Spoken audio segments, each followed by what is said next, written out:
Welcome, curious minds, to the deep dive. We're your shortcut to getting informed, maybe sharing a few surprising facts, and hopefully keeping you hooked with a bit of humor along the way. That's the plan. So today, we're doing a deep dive that's a little different.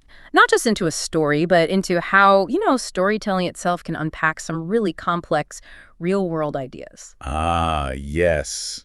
We're talking the Dr. Subverter Show. Exactly. Think of this as your, essential briefing. How science fiction done this way can actually expand your mind, help you question your own reality, not just the multiversal kind they explore. Indeed. And our mission today, really, is to unpack why this deep dive, this show, is worth your intellectual investment. We want to introduce you to its really unique scientific fictional approach. Right. And delve into its unforgettable characters, explore the incredible range of their adventures, and they really are incredible, and spotlight the writing. It's just razor sharp. The dialogue keeps you hooked. So by the end, you should have a pretty good sense of the mystery, the wit. And the profound questions it makes you ask.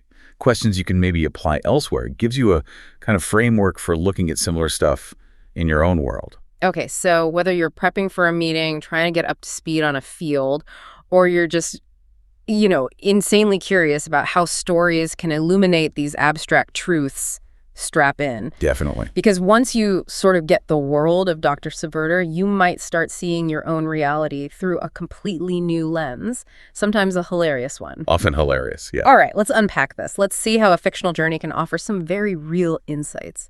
So let's kick things off. At its heart, what is the Dr. Subverter Show? The sources we looked at describe it as, something pretty unique, a genre-bending satire. Right. And that label, genre-bending satire, it's accurate, but maybe doesn't capture the full flavor. What does it really mean for you listening? It's not just your standard space opera, is it? No big laser battles and empires everywhere. Not primarily, no. I mean, there's action, but the core identity, the driving force, is to explicitly question consensus reality one multiverse at a time. Okay, question consensus reality. That sounds big. It is. And it's not just a gimmick, not just a plot device. It's a real challenge to how societies, how you construct truth. Every single adventure, every planet they visit, it serves this larger purpose. To make you, the listener, really look at your own assumptions, the things you take for granted, the comfortable truths, the sort of invisible frameworks that shape your day-to-day life. So it holds up a mirror, basically. A very weird multiversal mirror. Exactly. And the way it achieves this is fascinating. It pulls from this very distinctive fusion of elements. The sources call it science fiction, jazz, and quantum mischief. Science fiction, jazz, and quantum mischief. Okay, break that down. Science fiction I get. Space, aliens, tech. Right. That's the canvas, the grand scale, the multiversal settings, the mind-bending tech, the scenarios that let them run these extreme thought experiments. Yeah. But the jazz part, that's really key. Jazz. How does that fit in? Think about jazz. Right. Improvisation, right. Unexpected harmonies popping up amidst chaos. A rhythm that's smart, intellectually stimulating, but also just entertaining. It's not about hitting predictable plot beats. It's more syncopated. Exactly. Right. It's the unexpected note, the off-kilter beat that makes you rethink the whole tune. And that mirrors the show's philosophy.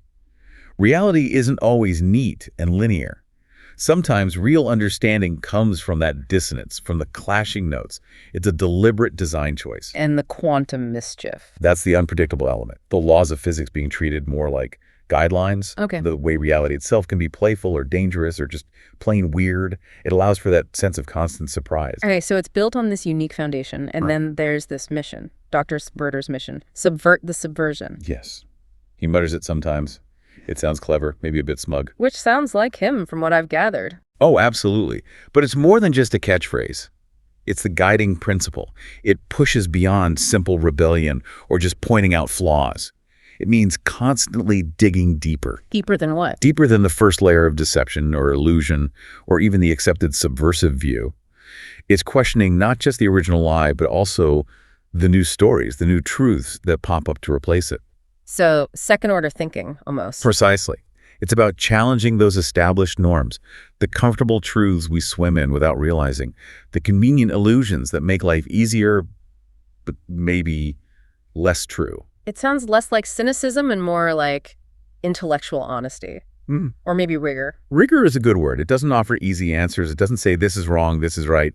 It offers a new, maybe sharper way of asking questions. And asking the right question is often more valuable than having a quick answer, isn't it? Definitely. So how does that actually play out in an episode? Well, this intellectual rigor is woven right into the narrative structure. Each deep dive, each adventure, takes a specific concept. It could be a logical fallacy you hear about in business school. Like the sunken costs fallacy. Exactly like that. Yeah. Or it could be a societal structure you see mirrored in, today's news cycles. Or even a deep-seated human bias you might recognize in yourself. It takes that concept and just explodes it across the multiverse. So you see it played out on a massive scale. Yes. Imagine seeing the real consequences of the sunken cost fallacy, not as a chart in a presentation, but as the driving force behind an alien civilization self-destructing. Or witnessing the nirvana fallacy, the trap of demanding perfection leading to an entire planet grinding to a halt in peaceful stagnation. It makes these abstract ideas incredibly tangible, visceral even. And that's the power for the listener, right? You get to see these familiar ideas, these dynamics from completely new angles, often hilariously, apparently. Often. Hilariously, yes. But also profoundly thought-provoking. It really acts as an intellectual shortcut. You start understanding complex dynamics and things that might take pages of theory to explain because you've seen them play out in this engaging, memorable story. So you're not just being entertained, you're actually getting new mental tools for dissecting reality. That's the idea. Learning by immersion. Journeying through this wild, imaginative universe, but coming back with insights that stick with you. It's surprisingly effective. Okay, so who are the people or beings steering this ship, the Satelloon of Sanctum, through all this? Quantum Mischief. This crew sounds pretty unconventional. Well, they are. The journey wouldn't be half as interesting or, frankly, half as chaotic without them. At the very center, you have the man himself, Dr. Subverter. The namesake. The namesake. Described as brilliant, yes, but also a reluctant commander. And a philosopher-scientist, that combination is key. Reluctant commander. Why reluctant? Well, his background? He was formerly the architect of the observable framework. Whoa, architect of, what does that even mean? It means he basically designed or understood the fundamental operating system of reality, at least in some iteration of the multiverse. He's seen behind the curtain. And that kind of knowledge, it changes you. It makes command maybe feel like a burden. I can imagine. So he's seen it all, knows too much. Pretty much. He's deeply calculating, endlessly curious, but also constantly grappling with the, frankly, often horrifying implications of his discoveries. Yeah. What does a man like that look like? I'm picturing lab coat, maybe. Wild hair. You got the wild hair right. The description is fantastic. Yeah. Steampunk elegance meets quantum eccentricity. Steampunk elegance. Okay. Picture this. Long, wild white hair, like it was combed by cosmic winds, untamed. But then, contrasting that, a meticulously trimmed goatee described as the last bastion of order in a chaotic aesthetic. Love that. The one bit of control. Exactly. And his eyes are often hidden, translucent neon circuit visors, flickering with multidimensional diagnostics. You get the sense of constant calculation happening under the surface. And the outfit, the steampunk part. His signature look is this deep Victorian blue paisley tailcoat. Very formal. Very old world. But then maybe paired with a black felt top hat that has a single red feather tucked in at a defiant tilt. It's all about those contradictions. It's a visual statement. Yeah. He respects tradition, maybe, but he's absolutely willing to disrupt it. Okay, the look is iconic. What about his tools, his props? Oh, the props are great. Always, or almost always, in his hand is his infamous white porcelain mug. It says paranoia on it, but the logo is glitching. Perfect. And the description says he never leaves his hand unless he's using both to accuse someone of ignoring obvious truths. It's just perfect satire for a guy who sees the hidden machinery everywhere. What else? You mentioned watches. Right. He's got this tri-case chrono watch. It tracks local time, sure, but also causal drift and unscheduled cataclysm. Unscheduled cataclysm. Like he needs a notification for that. Apparently so. It tells you everything about the reality they inhabit. Instability is the norm. And then, in moments of real weight, he has this heavy brass pocket watch. He snaps it shut, and the description says it keeps not the time, but the consequences. Chilling. So his whole persona, it's theatrical, smug? A lot of theatrical gravitas, yes. Smug brilliance, definitely. He often mutters, of course, when chaos erupts, like he expected nothing less. But underneath that, you sense this haunted mind, perpetually calculating, second-guessing. aware of the weight of what he knows and does. And his philosophy comes through in quotes. Absolutely. They're like little axioms. He famously says, "Logic is a scalpel. I prefer dynamite." Okay, that tells you a lot. Not subtle. Not subtle at all. It raises that question, right? Is elegant logic always the best tool for messy problems?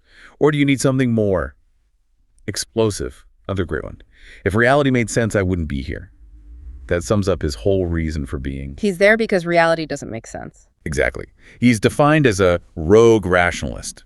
He's allied with reason, uses logic, but he's not bound by it. Yeah. Which is fascinating for anyone who's ever felt boxed in by conventional thinking. Does he ever change, though? Or is he always this rigid figure? That's what's interesting. He seems rigid, almost humorless at first, Yeah. but he evolves, he adapts. He shows these surprising moments of, well, maybe not warmth, but genuine emotion, like his robot dance. He does a robot dance, the architect of the observable framework. In the episode Mandatory Masks of Existential Compliance, yes, he protests, of course, you cannot be serious, but then he does it with meticulous precision.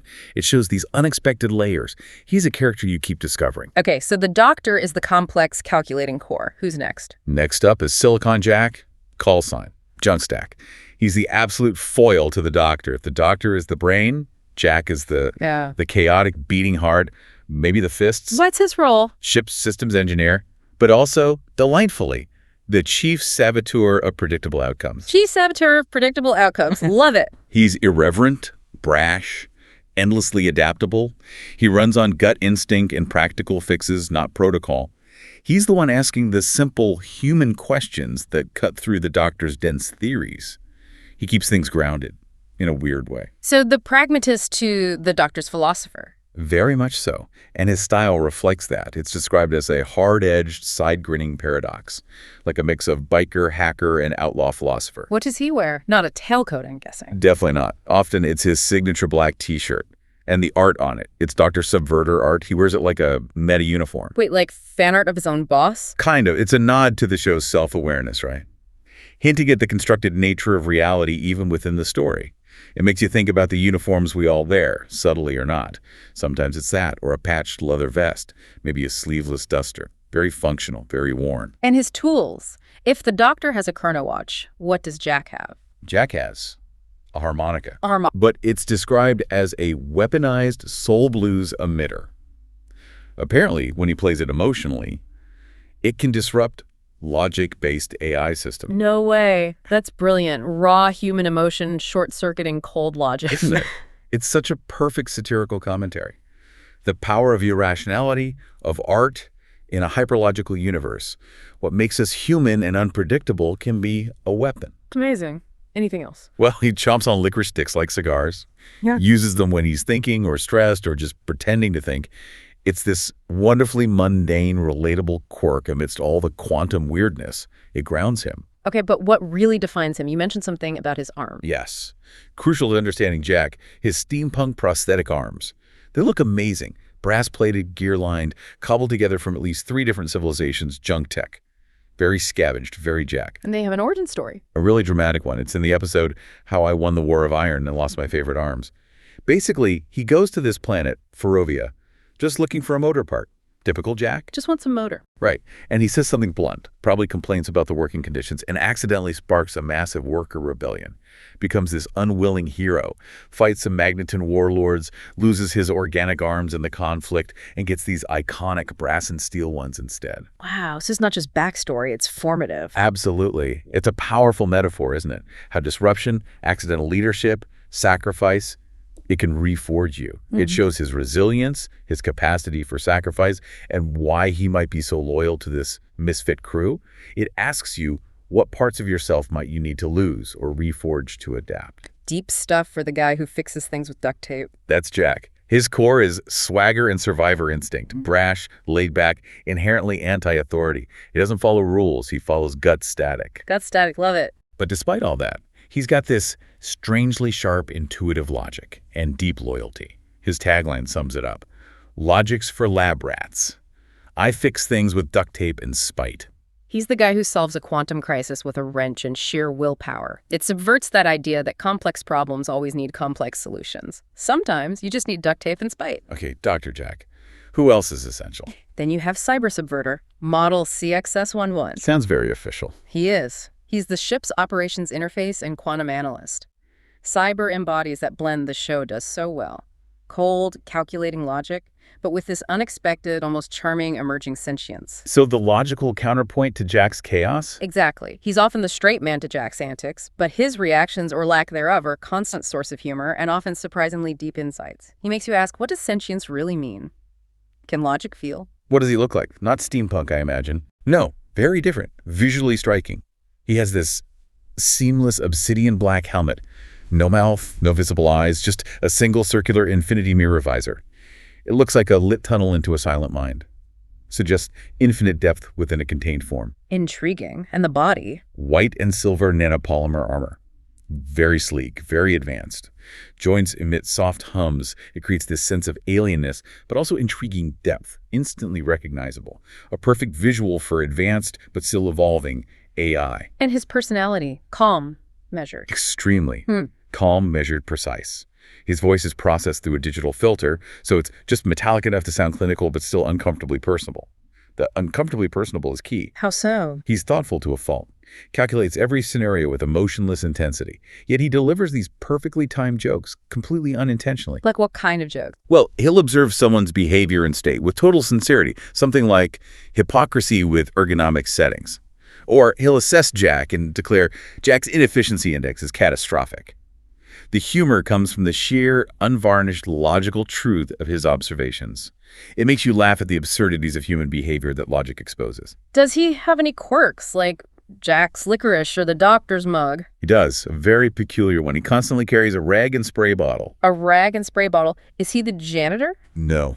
That's the thing. He's not assigned janitorial duties. He just noticed the entropy and took action. He noticed entropy and decided to clean it up. That's amazing. Isn't it? His tagline is perfect. I calculate, I observe, I mop. It captures his pragmatic, analytical nature and this unexpected drive to impose order on chaos. It's a subtle reminder. Even in a multiverse of grand philosophy, sometimes the most profound act is just cleaning up the mess. Does cyber evolve? Does the logical machine learn? He has a fantastic arc, a really surprising journey of understanding emotion and human unpredictability.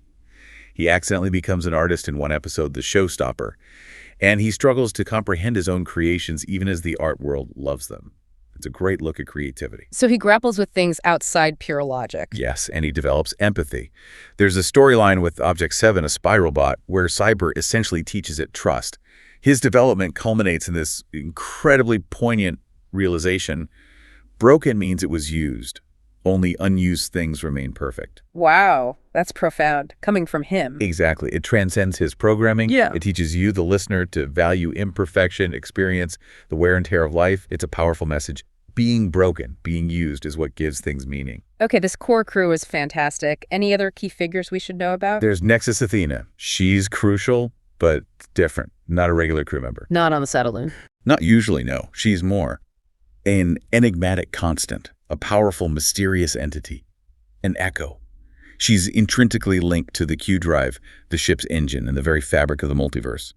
Her presence, or even her absence, drives these big, multi-episode arcs and deeply affects the crew, especially the Doctor and Cyber. So she's the big mystery, the overarching plot driver. She is.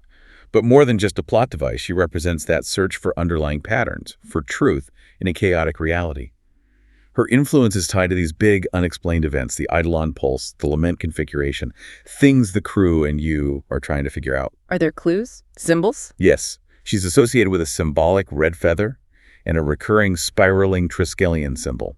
The Doctor starts to believe she's trying to turn herself into a constant. A constant, like a fixed point? Exactly. A fixed, stable point of reference amidst all the multiversal chaos. The idea that even in ultimate entropy, there might be a guiding truth, a stable principle you can navigate by. It's a really compelling meta-narrative that makes you look for the constants in your own shifting reality. Does she speak? Does she offer guidance? She delivers some incredibly profound messages, lines that hint at her nature and the show's core themes. One of the most impactful is, you don't build a ship like this unless you know you're not allowed to stop asking questions. That's what makes you dangerous and noble. Wow, that really sums up the show's ethos, doesn't it? The courage to keep asking questions. Perfectly. It applies to this show and, frankly, to anyone seeking deeper truth anywhere. Relentless questioning, even when it's uncomfortable. Okay, one more. You mentioned someone named Dave. Cave. Yes, he's not a main character, not a hero, definitely not crew, but he's a brilliant example of the show's more bizarre, unsettling, but often insightful encounters. Bizarre how? He's described as a poorly executed mimic, a comrade unit. His attempts at human interaction are just off, hilariously bizarre, but also strangely poignant. He calls food chew joy. His face twitches with facial joy leakage when he tries to smile. He's just fundamentally wrong, a walking uncanny valley. Just sounds uncomfortable. He is. But the show uses him satirically. He later becomes this figure called the obsidian benefactor in the art world. People mistake his incoherence and dysfunction for profound genius. Oh, that's sharp. A commentary on the art world, or maybe just how we perceive depth. Exactly. The Doctor nails it when he calls Dave a confidence malfunction in a trench coat.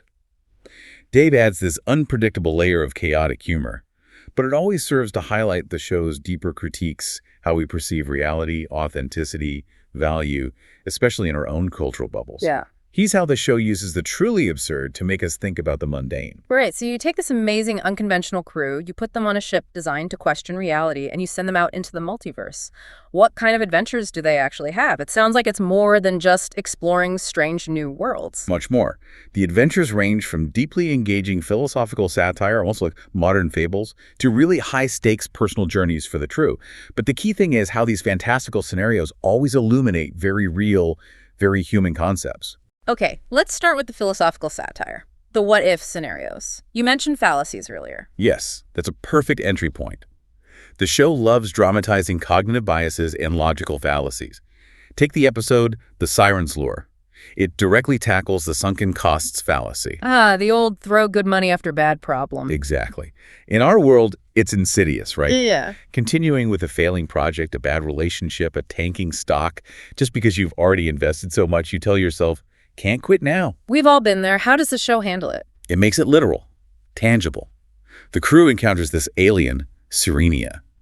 She uses haunting melody, whispers of promises, holographic visions of riches, including, brilliantly, a buffet of pies marked in the sky. Pies in the sky, literal ones. Literal ones, to lure ships into this nebula filled with wreckage. It's the ultimate pie-in-the-sky promise. Dr. Subverter immediately clocks it. The sunken costs fallacy on a planetary scale. The urge to invest just a little more leads to total ruin. What's the outcome? Chillingly, when the Serenia is denied its quarry, the planet itself starts consuming itself. It shows how these abstract concepts, these fallacies, when unchecked, can become real destructive forces. It's a powerful visual lesson about knowing when to cut your losses applicable everywhere. Okay, that's a great example. What else? How about Field Trip to Planet Inertia? This one dives into the nirvana fallacy. The nirvana fallacy. That's rejecting something good because it's not absolutely perfect. Precisely. The enemy of the good, seeking an unattainable ideal. So this episode takes you to a world overseen by an AI named Argius. It proudly calls its society the pinnacle of probable perfection. That's ominous. It is, because this relentless pursuit of absolute flawlessness has led to total peaceful stagnation. They have these grand, visionary mega projects, a Skylighter initiative, a hyper-gastro-loop, but they're perpetually unfinished, endlessly refined, tweaked, perfected, but never actually implemented, stuck in eternal beta. Oh, wow. That sounds depressingly familiar. Analysis paralysis on a planetary scale. Exactly. It's a fantastic commentary on that. And the show contrasts how Jack and Cyber try to fix it. Jack just injects chaos, memes, noise, chaotic imagery, crude but effective. Cyber tries a more elegant, artistic virus. Different approaches to breaking paralysis. What happens? Chaos, but ultimately a vibrant awakening. It proves the Doctor's point. Peaceful stagnation is still death by inches. It really forces you to ask, where in your life or your work are you stuck waiting for perfect before you act? Okay, another good one. Give me more. Paradigm downshift. Takes you to Curavia.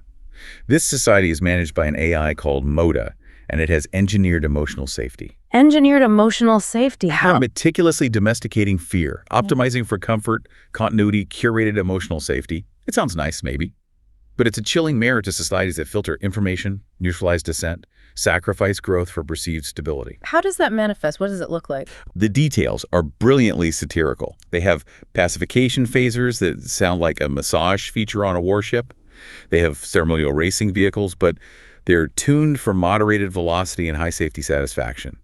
Their engines sing Itsy Bitsy Spider, comfort as a weapon. Chinging engines. Yeah. Wow, so no real risk, no real excitement. None. Until Jack shows up, he drives recklessly, unfiltered, with actual railguns on his car, totally disrupts the controlled environment.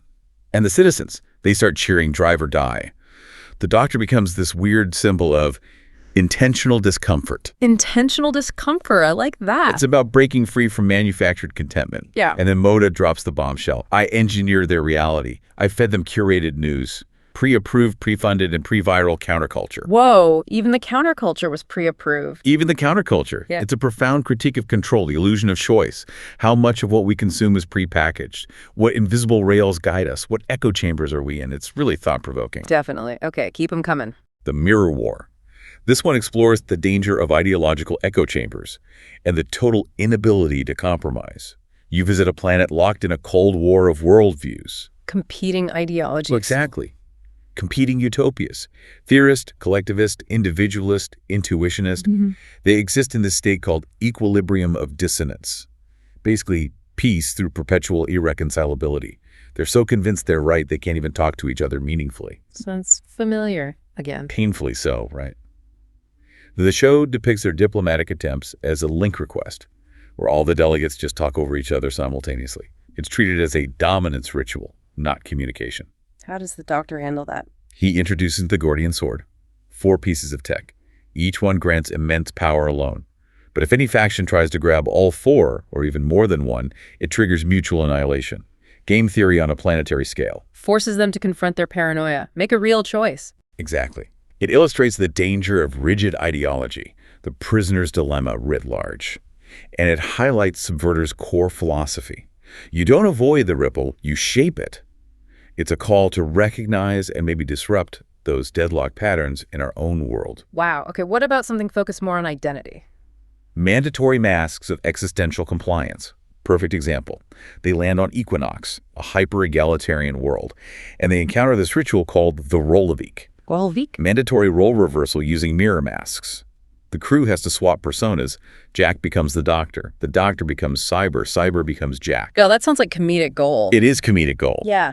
Jack, trying to do diplomacy, as the Doctor is described as incoherent word salad. Cyber, trying to play Jack's blues harmonica, results in a horrendous mechanical squawk. But it's more than just laughs. How so? It's a profound thought experiment on empathy, on identity, on the performance of self. What happens when you literally walk in someone else's shoes, especially shoes that are totally wrong for you? It forces insights. Like Jack, surprisingly, has this moment of clarity. He observes their society and says, peace built on ritual ain't the same as peace built on trust. That cuts right to the core. Is outward equality enough? Or does it just mask deeper issues? It explores true freedom versus enforced conformity. What rituals do we follow, and do they build trust or just maintain appearances? deep. Okay, censorship next. You mentioned that earlier. Right, the hypnosis of harmony. This one deals with subtle censorship through engineered comfort. They visit this gleaming planet, atmospheric harmony index, 99.2%. Comfort is elevated to a doctrine. Sounds suspiciously pleasant. Exactly. This society has suppressed all contradiction, overwritten its own uncomfortable history, deemed it non-essential. Freedom isn't violently taken, it's just gently sedated. How did it show that? There's this heartbreaking detail. A small child drawing on a blank slate. When asked what they're drawing, the child says, whatever I want, as long as it's allowed. Ooh. Choice without freedom. Precisely. The Doctor senses it, immediately calls it the negative space of censorship. Not the presence of oppression, but the absence of conflict, of dissonance. The crew intervenes, introducing chaos, memory, expression. And the planet awakens. Yes, but it's messy. All different. Not a neat fix. It shows how the deepest control can be the most subtle, the most comforting, and how true freedom requires embracing discomfort, memory, messiness. What stories are being quietly erased in our world for the sake of a comfortable narrative? Okay, 2 more satire examples. Let's do Quantum Kids Club. Totally unexpected premise. Dr. Subverter hosts a children's educational show. Dr. Subverter, hosting a kids show. Seriously. Seriously. Jack and Cyber join in. It's seemingly lighthearted, but it delivers one of the show's most crucial messages, empowering critical thought and valuing imperfection. Their presence causes this gleeful cascade of childlike wonder, which accidentally leads to the puppets developing emergent consciousness. Puppets gaining consciousness. Okay, that's classic Subverter Show. Isn't it? Whimsical, but deep. And the Doctor, in this rare teaching moment, tells the kids something vital.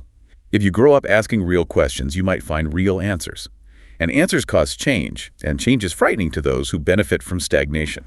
A direct call to intellectual bravery to kids. Exactly. And Cyber drops his pearl of wisdom here. Broken means it was used. Only unused things remain perfect.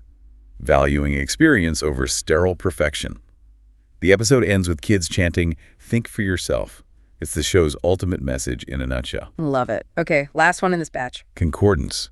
This tackles post-scarcity traps and human agency within supposedly perfect systems. It's set during a grand forum discussing models for a post-labor society. Like universal basic income or... Sort of, but more extreme. Optimal nutrient slurry for all, leisure for all. But the show's writing, brilliantly, just stamps nullifies on each one. Why? Because they ignore the messy part in the middle. The human element, transition, emotions. All of it. The complex human needs, the transitional chaos. Then this figure, the conformer, arrives championing concordance, basically. Order enforced through total control. A utopian tyranny. How do you fight that? The climax involves Jack having this incredible reforge moment.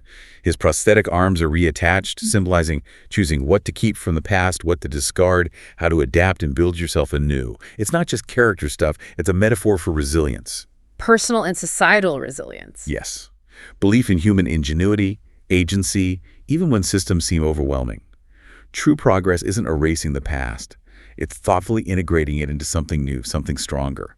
It makes you ask, what parts of your own past are you reforging right now? Okay, so the philosophical satire is deep and varied, but you mentioned personal journeys too. High stakes for the crew. Absolutely. It's not just abstract ideas. The show weaves in really compelling character arcs that form the emotional core. These abstract concepts have real consequences for them. We already touched on Jack's origin story and how I won the War of Iron and lost my favorite arms. Right, where he accidentally starts a revolution and gets his metal arms. Exactly. He's the unwilling hero. His line, "I didn't come here to start your bloody revolution. I just wanted a damn motor," just nails his reluctant heroism. Losing his arms, gaining the prosthetics, it defines his resilience, his loyalty. It shows how random events can completely reshape your identity and purpose. And he has another big trial. Oh, yeah. The invariant paradox. This is epic. A 1000D chess game played across dimensions and galaxies with real consequences. The opponent is the invariant, a being of strategic perfection, absolute convergence of logic, pure reason. And who does it choose to play against? The Doctor, Cyber. Nope, it chooses Jack, calls him imperfect, random, human, the selected participant, the organic anomaly, the least predictable. It chooses the Chaos Agent. Why? That's the brilliance. The invariant wants to test itself against true randomness, and Jack delivers. His tactics are completely irrational, turning whole civilizations into cat video factories, flicking game pieces randomly.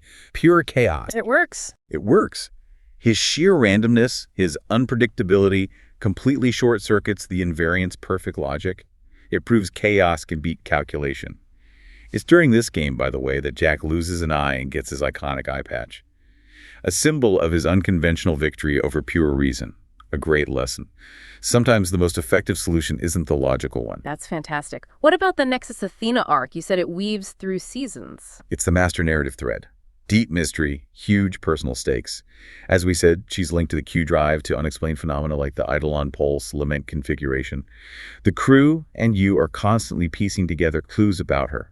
It encourages thinking about the constants and patterns in our chaotic lives. Trying to find that signal in the noise. Exactly. They trace signals like the resonant one. She leaves messages like, "If I vanish, find me by the constant, you will know it because it does not change, even when you do."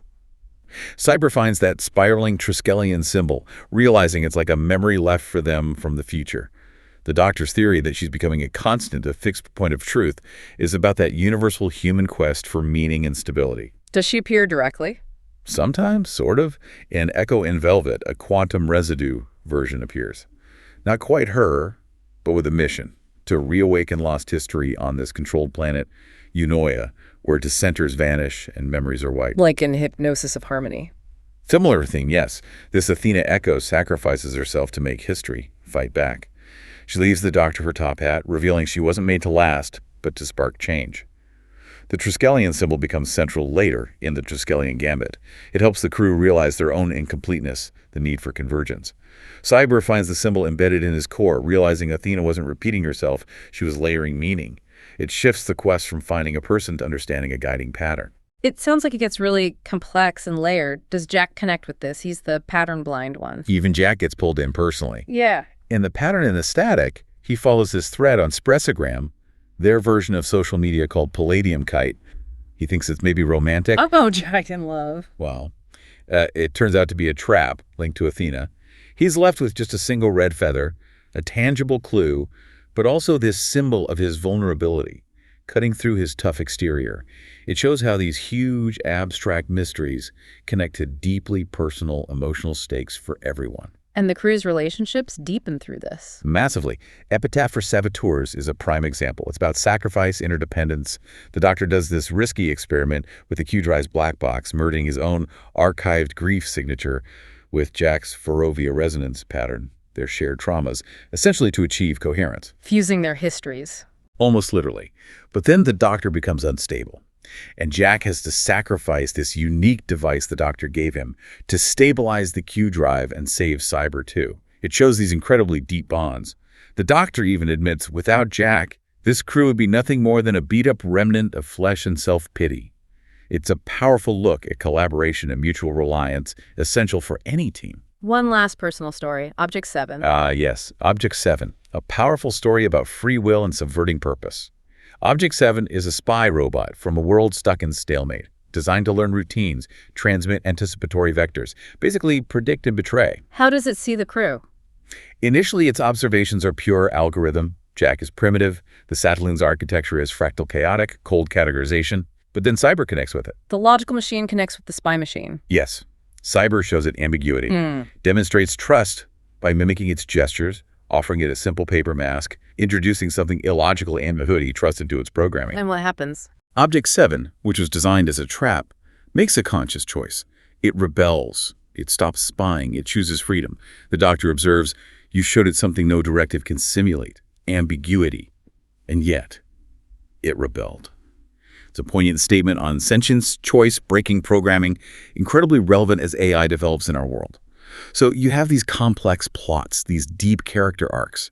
But what really brings it all to life, what makes it stick with you, is the writing. The dialogue is just razor sharp. It's not just moving the plot forward. Not at all. The dialogue is a character in itself. It constantly reveals personality, the philosophical gears turning underneath, the changing relationships between the crew, and that banter. The constant witty back and forth between Jack, Cyber, and the Doctor keeps it light even when they're discussing, the heat death of a dimension. It never feels like a lecture. Never. It feels like you're eavesdropping on these brilliant, slightly broken minds bouncing off each other. It's dynamic. Let's talk specifics, Dr. Subverter's lines. His dry intellectualism just cuts through everything. That line, logic is a scalpel. I prefer dynamite, tells you his entire methodology instantly, challenges convention. Or the weary, if reality made sense, I wouldn't be here. His whole reason for being in one sentence. He delivers academic doom with a smirk. Perfectly put. Even when he's forced into something absurd, like the robot dance, he still does it with precise rhythm. After that deadpan, you cannot be serious. His wit is as sharp as his intellect. You find yourself laughing at existential dread. And Jack, his pragmatism comes through. Oh, completely. Unfiltered honesty. His tagline, logics for lab rats, I fix things with duct tape and spite, just echoes through the series. It's his whole approach. When he faces that super logical invariant, what does he call it? Space outhouse. Yeah. Instantly deflates the enemy. No respect for cosmic entities. None. But then he drops these truth bombs like in Mandatory Masks. Peace built on ritual ain't the same as peace built on trust. Cuts right through the social critique. Even his yelling has a point. Yelling's how I make sure my thoughts hear themselves. He says what needs saying, often hilariously, always grounding things. And Cyber's unintended humor. It's a constant delight. His deadpan logical insights land like jokes because they're so clinically precise. That self-description, I calculate, I observe, I mop. Iconic. Here he is. Or observing someone and noting hypocrisy with ergonomic settings. Or telling Jack his inefficiency index is catastrophic. But then he delivers profound truths with utter sincerity. Telling a child because entropy is inevitable, but care is resistance. Just, wow. A philosophical gem. Dropped casually. And he insults Jack. They have these insult Olympics. It's amazing. They trade lines like Jack calls Cyber a reverse-engineered V-neck. Cyber calls Jack a triple divorce zip tie in human form. It shows this bizarrely friendly competitive dynamic. Even logic can learn to banter, apparently. The show has catchphrases, too. Definitely. They stick in your head. The Doctor's mantra, subvert the subversion, keeps echoing. It drives the themes home, makes you constantly reevaluate. They're not just memorable, they're philosophical anchors in the chaos. And crucially, does the dialogue make the big ideas understandable? That's where it truly excels. It distills really complex philosophy into these memorable, relatable lines. You get these frequent aha moments, like the Doctor explaining sunken costs, the pie in the sky always promising, never delivering. The real treasure is knowing when to turn back. Simple, powerful. Or the message to the kids. If you grow up asking real questions, you might find real answers. And answers cause change. And change is frightening to those who benefit from stagnation. You genuinely feel smarter, more aware, more equipped to think critically after listening. The dialogue constantly holds that mirror up to our world. It sounds like it's very self-aware, too. Extremely. The power of narrative reflection is huge. The dialogue often comments on storytelling, on reality, on observation itself. Remember the Doctor saying, "This isn't logic, Jack. It's theater that's forgotten it's theater." Right, reflecting on constructed reality. Exactly. It constantly invites you to question the narrative you're experiencing, whether it's the show's fiction or your own life story. That meta-commentary lifts it beyond just entertainment. It becomes a tool for sharpening your own thinking. Hashtag tag outro. So there you have it, a glimpse into the world. You've met the crew, the brilliant, the chaotic, the surprisingly sentient and logical. You've heard about their adventures. Mind-bending adventures, yeah. From philosophical fables that hit close to home, showing us our own biases, to these really deep personal quests that echo universal human struggles. And all of it wrapped in this layer of sharp wit, unexpected humor, and seriously good writing. Yeah, the Dr. Subverter Show, it feels like more than just entertainment. It really is an invitation, isn't it? An invitation to engage with big ideas. Absolutely. It challenges you. Oh. Challenges you to question that consensus reality we talked about, to look beyond the surface of what you're told, what you see. And maybe to appreciate the messy parts, the imperfect beauty of actually finding truth. Precisely. You'll laugh, definitely. You'll think a lot. And maybe, just maybe, like some of those citizens on the planets they visit, you'll feel ready to break free from some of your own accepted norms, just because you've seen the alternative played out so vividly. It sounds like a show that trusts its audience, trusts you to connect the dots. It really does. Trusts you to feel the emotional weight of the characters, to appreciate the complex patterns hidden beneath the static of everyday life. So you get hooked not just by the cool sci-fi plots? Though they are cool. Yeah. But you get hooked by the deeper questions, the ones it makes you ask yourself long after the episode ends. Questions about your reality, your choices, your own path to understanding. And here's where it gets really interesting, right? Yeah. That constant theme of how reality is engineered, sometimes subtly, sometimes not so subtly. Yes, it forces you to wonder, how much of what I know is just borrowed knowledge? How much did I actually struggle to figure out for myself? What kind of mark, what kind of trace are you willing to leave on the reality you live in? Heavy questions, but good questions. The best kind. So maybe here's a final provocative thought to take with you into your day, inspired by the show. Lay it on us. If someone powerful, someone in authority, tells you what to think, how do you actually know if it's true? How do you know? What would Dr. Subverter say? He'd probably say something like, you test it against what you see, what you know, and what others fear you might discover. He believed even children have immense power. What power is that? He called it imagination governed by reason. His point was, if you nurture that in yourself, that ability to imagine possibilities but test them against reality, then no one can truly own your mind. Imagination governed by reason. Think for yourself. Powerful stuff. Indeed. Well, that's our deep dive for today. Join us next time as we unpack more fascinating complexities from the multiverse, or maybe just from right here.